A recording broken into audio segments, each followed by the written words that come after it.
O mga kaloko, mukhang mabenta ang tilapia. Kasi naubusan, no? Wala na dyan. Yan yung mga iba. Oh. Yan ang mga isda dito ang binibenta nila.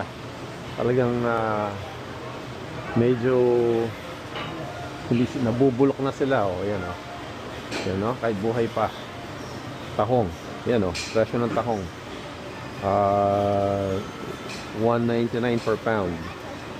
Oh, ang parang 2.2, parang sabihin mo ng mga kalahating kilo 'yan.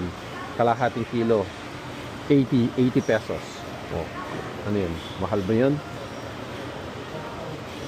Oh, 'yun naman ang mga lobster. Tingnan natin. Oh. Maliliit.